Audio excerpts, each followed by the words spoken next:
our final pick of the ep. Yeah, another movie that Orson Welles loved Hey, is there you go. is La Grande Illusion, which he called Le Grand Illusion, or sure, Grand Illusion. Yeah. which he called one of the two movies he would take with him on the Ark, I suppose, to breed into other movies. But if you breathe this in King Kong, you will get a third film. Grand Illusion X Kong. Yeah. The Lost Kingdom, or whatever it's called. This is a Jean Renoir film. It's our first of his that we've checked out. Yeah, the first Renoir movie that I have ever seen. Me too. Yeah. Renoir is one of those names that I've known since forever. Like, going to film school, it's like everyone's like, oh, Renoir, one of the greats. Mhm. Like, I've always had that name associated with this, like, he's one of the kind of great masters of filmmaking from the kind of like early-ish era, sort of like first half of the 20th century. Even like looking at his filmography, I was like, yeah, I'm not even that familiar with that many of his movies, just Right. through osmosis. Like, this is the first one of his movies I've seen, but also like having seen just this one, I'm like, pretty good movie. Yeah. Like, I think I can see the influence this had on Orson Welles, or at least why he probably liked it so much. I think there are certain, I don't know, even specific like themes or like visual motifs or anything like that it seems like he's taking from this, but it's just like, I don't know, the vibe is like, yeah, it seems like a movie Orson Welles would be into. Yeah, I mean, I haven't seen a lot of Orson Welles movies, but like Citizen Kane, for example, this movie, like, it goes a lot of places. It does it does a lot of things. I think that like what I knew about this movie is it's a POW movie, you know? That's like selling the movie short, though. Yeah, I think also by like calling it it is a POW movie, and it's like, that's like a whole genre unto itself, I feel like, almost. Or maybe it's just this in Great Escape, I don't know. But I feel like that is like, POW movies are a thing, and this is like, I can see the influence this had on like all the other POW movies that I've seen, of just kind of the structure of it. I think I am like 98% sure there is an episode of the Young Indiana Jones TV show that is like fully a riff on this movie, because it's set in World War One, and he like starts in a POW camp, and then he gets moved to like a chateau castle later on. Oh wow, yeah. And it's like, oh yeah, they're just doing a Grand Illusion thing, aren't they? I mean, it would make sense for an Indiana Jones joint. I mean, Eric von Stroheim is a character in that show, so. Speaking of, Eric von Stroheim is great in this. I guess this is the first time we've seen him talk. Yes, at least for the show anyway. I've seen later movies where he talked, but yeah. And like, his presence is amazing. He's very good in this. Yeah, I think also we liked Greed a lot more, but I feel like we were, especially Foolish Wives, neither of us were that into that movie. Yeah. You know, he's good as an actor, and he's highly indulgent as a director. Right. And so, like, I think he really gets to shine in this. Yeah. Playing a sort of, like, just a kind of classical, like, World War One German officer. Not really villain, I wouldn't say. He's kind of the antagonist of the movie, but he is also, like, not. He's very sympathetic, though. I mean, the movie opens with the main characters. They've been captured after a failed bombing run, and he just sits them down for dinner, and he's like, "You're POWs in my camp. We've captured you, but like, you know, no hard feelings." Yeah. Like, I think that maybe this is, you know, partially because it's like an officer's thing, but there's something going on in this movie that I think feels very pre-World War II, like the barbarism and inhumanity of World War II, where like there is this kind of sense of national pride and duty and interpersonal respect between the like quote unquote like enemies in this movie. Yeah. It is very kind of like old world European mindset of like, our countries are at war, but we're both like respectable people who are like in positions of authority, and we're going to respect each other, and we're gonna drink some wine and like have a chat. Yeah, it's interesting. I mean, you know, I don't know how realistic that kind of perspective ever was, but because there's certainly a lot of barbarism related to World War One. Yeah, just a bit. Yeah, it's like a genteel war. Yeah, that is, and I don't think this movie is even necessarily positing that World War One, like that was a thing in, like that was a common thing in World War One. I think it is basically just these characters have a sense of kind of dignity about them, where even though they are enemies on paper, I mean, so much of their character interactions in this movie is like they used to go to the same restaurants in Paris, and like hit on the same women, and like, right, they both speak each other's languages. Like the French officer speaks German fluently, and the von Stroheim guy, what's his character's name, Raufenstein, I'm not going to say that every time, but he speaks French, and so they're like talking back and forth in each other's languages throughout the whole movie. Yeah, they have so much kind of mutual respect for each other, and it's a lot of it is to do with like they're both these like kind of high class like gentlemen. Yeah, and like class... they both have their like white gloves that they wear, and they both have a monocle, and like there's a point where they just like stare each other down with each other's monocles. Monocles. Von Stroheim also, for like 2/3 of this movie, is in like this weird neck brace because his character like was in a battle and he got horribly injured, and like his spine got broken and he was like covered in burns. So he's like walking around in this like neck brace thing, so he can't move his neck at all. So he has to walk around like Batman in the 89 movie. But even that is like feels like such a kind of like old-timey like German villain thing. Like of course he's like in a like a metal neck brace. It's a little like, cartoony. Good evening, and he's like kind of shuffling in like a robot with his monocle and his white gloves. That's like von Stroheim in Foolish Wives also. He's this like absurd, he's this absurd person. Erich von Stroheim is just a living cartoon basically. Yeah, but I think cartoons are just based on him is the thing. It's like cartoons were like, hey, this guy's nuts, let's parody this. But yeah, this movie, it concerns like a group of 6, I believe, like French officers, and they kind of gather together in their attempts to escape the POW camps. Right. There's a really good line about, yes. So they I know had what this you're almost gonna say. like they had this like moral imperative to try to escape, even though they are being treated fairly well for like POWs. Like they have food, and it's like they're prisoners, but it's like they're not being abused directly. Yeah, they can get food sent in from their relatives, and they're eating better than the soldiers that are right. Yeah, and then they can also put on silly plays too. It's like summer camp. Right. It kind of is. They have this line where they're like, in a tennis court you play tennis, in a prison camp you escape. Like that's just what you do. Like, yeah, we have no choice in the matter. Like, we're in prison camp, we're gonna escape. I think that's so interesting. It's like, yeah, it goes along with this kind of sense of duty, right? Where like they're okay in this prison camp, and one of the characters is basically like, the war's gonna end soon. Like, why bother? Why bother with this when like they have to shoot you if you try and escape? Yeah. Yeah, I think they also say like, you know, pools are for swimming in, prison camps are for escaping, you know? Yeah. I have no idea what my response to being put in a POW camp would be, but like I can feel some sense of like understanding for that thing. I'm just like, no, like that's our job. Like our job was to fight in this war, and now we're in a prison camp. Our job has now become to escape and get back to our lines, which is like, yeah, I can't argue with that. You know, so they approach it with this lightness. The whole movie has this kind of lightness to it for almost the entire thing.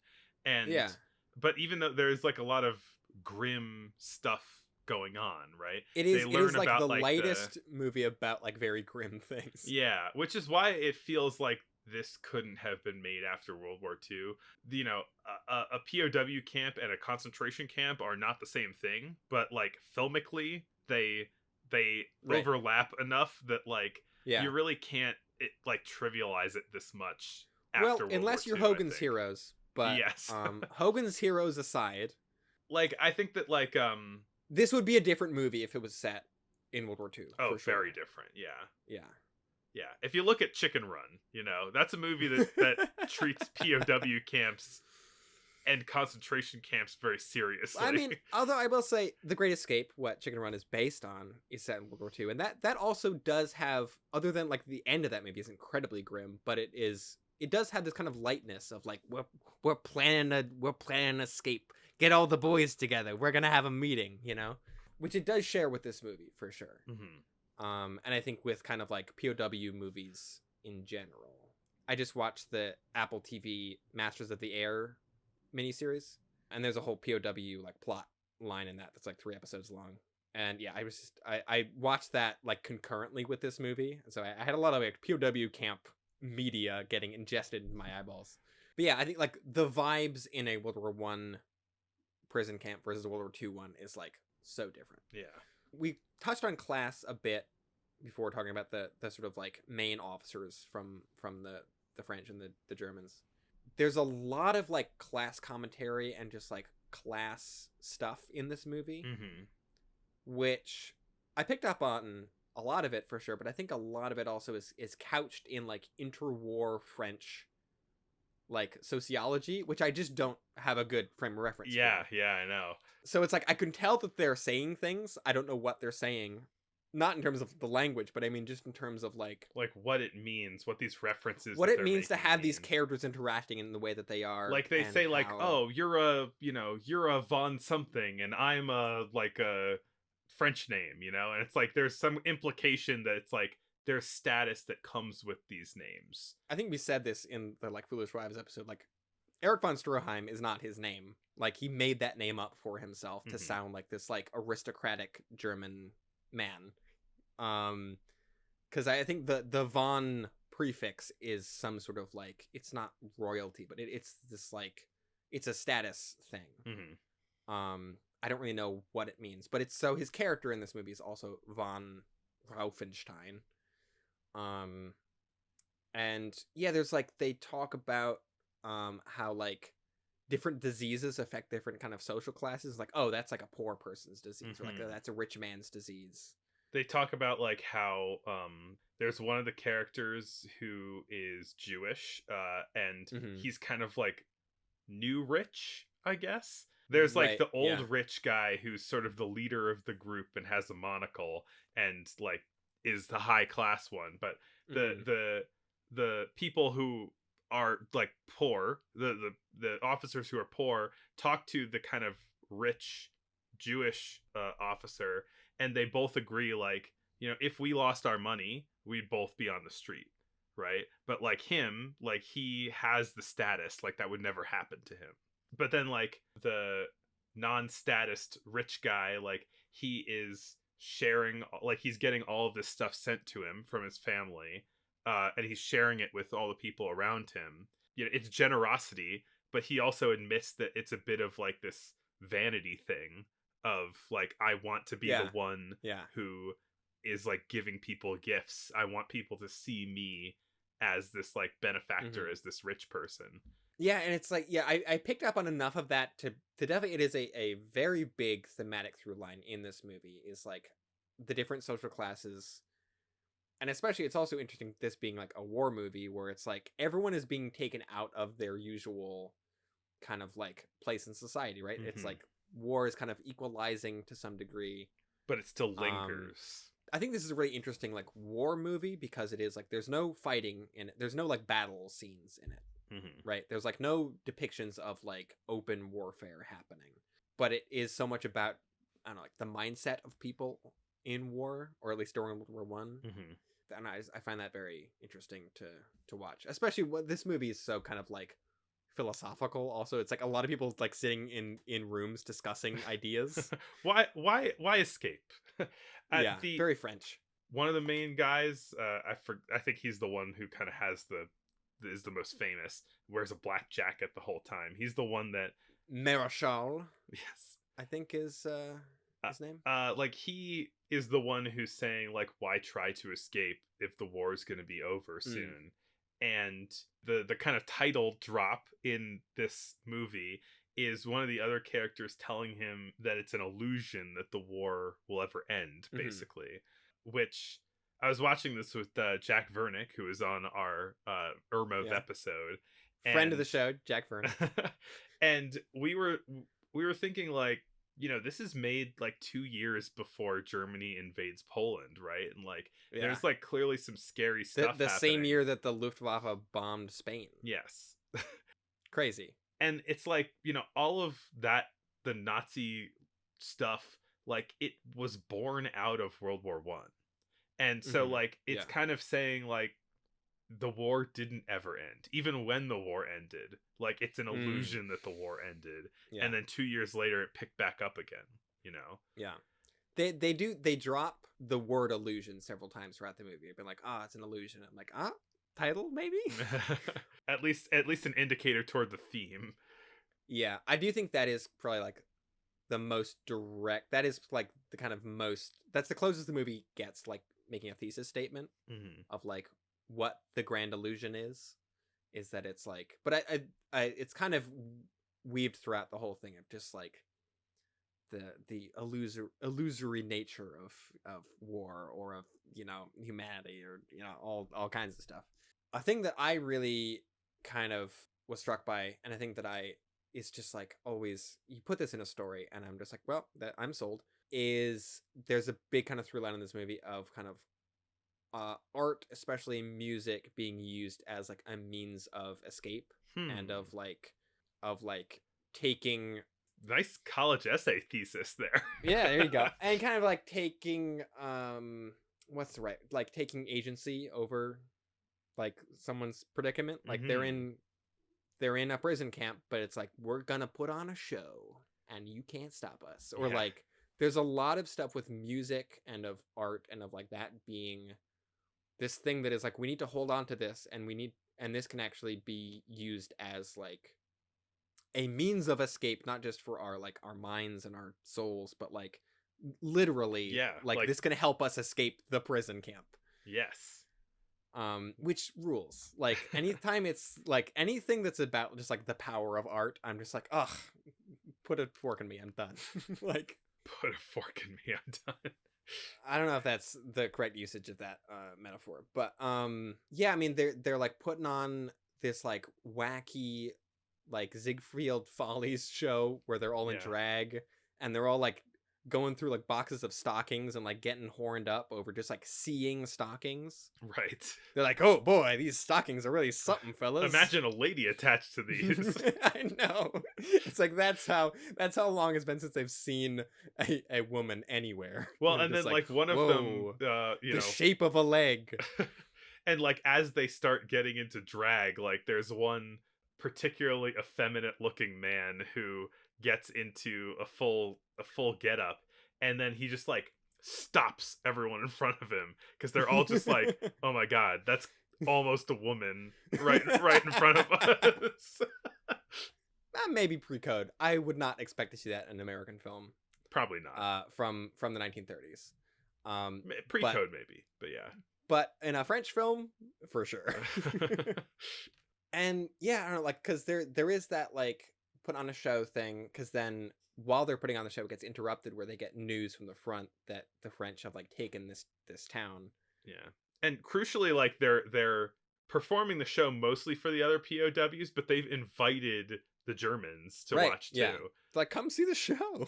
But then it kind of turns when that happens, and like, hey, we like the French took this town, and so then everyone, not just the people performing, everyone in the whole place starts singing the French national anthem, and then the Germans are like, well, no, we can't have this. This is too much. And then yeah, right later on, there's the bit where they're all using flutes to like distract the guards and like cause a diversion, and the kind of main officer, what's his name, de Boieldieu, who's friends with Eric von Stroheim, is like running through. They get transferred in between this. They start in like a camp with, you know, like wooden buildings and barbed wire and stuff, and then they get moved to a castle because they're like, there's like you'll never escape from this castle. There's like a montage. They hop on the train to leave the first place right before their tunnel is finished. There's a montage of like all of these signs for different prison camps, and I kind of had thought initially that that like they were just passing by other ones, going to like the most high security one or something or whatever. But like the montage was showing months and months go by. When the montage is over, they arrive at this castle and they're like, you guys have tried to escape 6 times, you've tried to escape 4 times. and they're all like, shrug, guilty. Like they're all like, hey, what are you gonna do? And so yeah, it shows just them having been transferred over and over after all of their escape attempts, which I thought was a neat way of kind of pushing forward. But yeah, like you were saying, they use like all of the POWs like in unison with each other, use their flutes to help 2 people escape. By the time that they've arrived, there's only 3 of them left. They've been split up or something's happened to the other ones. The kind of head officer guy is like the main one causing a distraction. Right. He's the one who's like running past the guards like with a flute, like, come get me. He's normally pretty serious, but he gets silly to once all the guards take all the flutes away once they start playing them, and then they pull out a bunch of like crockery, like pots and pans, and start banging on those. 2 of them are able to like get away from the main group and like get over the wall. Meanwhile, the sort of highest ranking officer, de Boieldieu, who's friends with Eric von Stroheim, is like running off and is about to get shot, and von Stroheim comes up and he's like, no, like, you don't, like, stop running, like, just come back and like everything's fine, like I don't want to shoot you. But he keeps going, and von Stroheim shoots him in the back, and it's like through he's not crying, but it's like through tears almost. He's just like, oh, like I like this guy, like he's my friend.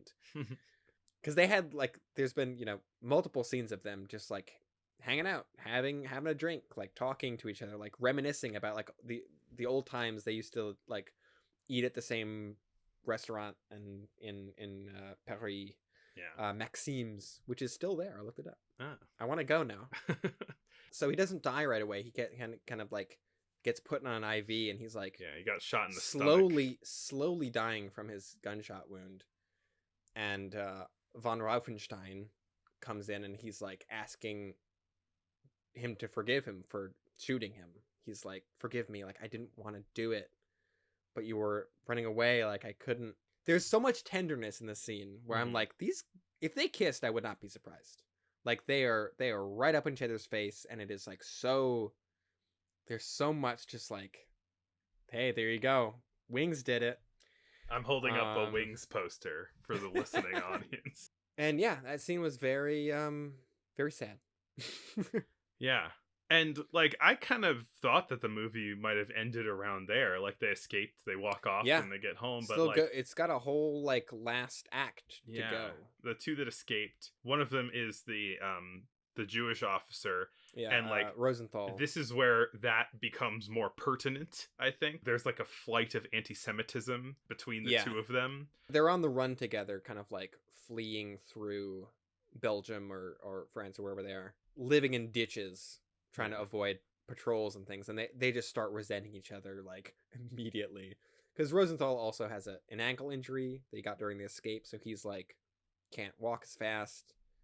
And so they're hiding out in a farmhouse, and they get found by a woman named Elsa, who's German, but Elsa doesn't turn them in, and instead is like, no, come stay in the main house. This was very nostalgic for me, because I in 2016 had to was in a hide into someone's barn. Yes, I was in a position.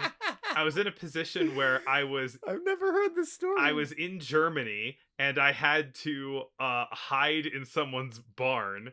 And then they saw me there and felt bad for me, so they invited me into the farmhouse. What?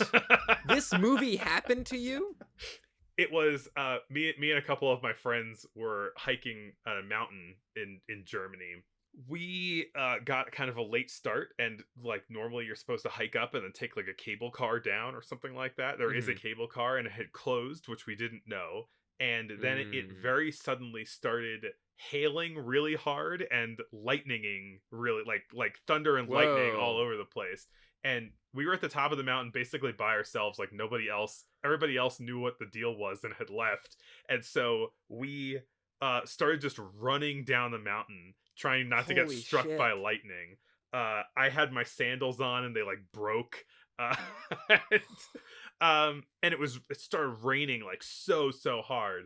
And eventually, on the way down the mountain, we found like a farmhouse, and like we realized that we could like shelter from the rain underneath the like the eave of of a Yeah. pigsty. Perfect. We like the three of us were just like shivering, like standing there, like hoping, like waiting for the rain to end. And there was a woman who was by herself in the farmhouse with her kids, just like in this movie.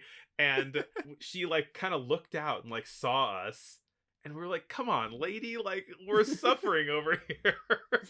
And eventually, Vampire rules. Invite us in. yeah. Eventually, like she was like, okay, like I can't just leave him out in the Yeah. rain.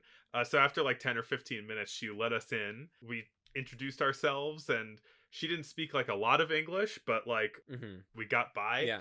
And we explained the situation. She told us why we were dumb for having started so late after the cable car Like, shut down. Doomkampf. I get that. that I know. Yeah. And she was able to call us a cab to get us back into town, which like, it went up this like dirt road up to her farm. Wow. So very familiar. Yeah. Wow. Thankfully, you probably for the best that you didn't stay there for like 3 months like they seem to in this movie. No. Yeah. Right. So the two escapees, Marischal and Rosenthal, they get brought in, right? Elsa's there with her. She's been widowed by the war, and she's just there with her daughter, Lottie. So they're like, all right, I guess we'll just stay here for a while. Yeah. Then they fall in love, but they know that it cannot last. Right. Marischal and Elsa kind of have a thing going, and there's a really weird cut in this movie that I actually wonder if it's like they're like cutting something out, where there's like this moment where they're about to kiss, and like there's this music swells and they're embracing, and then it's just like hard cut away, like music just like cuts out immediately on the cut, and it's like new scene. And it was like, whoa, is there like I'm missing? Was someone like, no, you're not allowed to see that part? That's what it felt like. It was like, whoa, that was a very odd transition. But right, so then it's like we gotta go back to to France. We can't stay here forever. But then there's this thing where Marischal and Elsa are sort of like, when the war is eventually over, they will try to find each other again, if possible. And so then they both leave, and they're trying to hike to Switzerland. And like right as they're at the border, a bunch of German soldiers see them and start shooting at them. But then they're like, hang on, we got to stop shooting. They're in Switzerland now. We're not allowed to shoot at them. And they can't even tell that they're in Switzerland necessarily, but they made it just in time. Presumably, they get back to the French lines, but it's like it kind of ends with them both being like, what will we do with ourselves, whether we get back to the French lines or not? What do our futures hold, kind of? So it ends on that note, which it feels appropriate for this movie. Yeah. I really like just the vibe of this movie. Yeah. I like it's sort of like French intellectual kind of like we're gonna hang out, we're gonna discuss like philosophy and art for like long stretches, but then like tie that into the plot in interesting ways, where then that comes back around. It's not concerned purely with telling a sort of like straight adventure story of like we're prisoners and we're gonna escape. It's much more about like what does it all mean? It's playing with stuff. I think that's interesting. Which I like, yeah.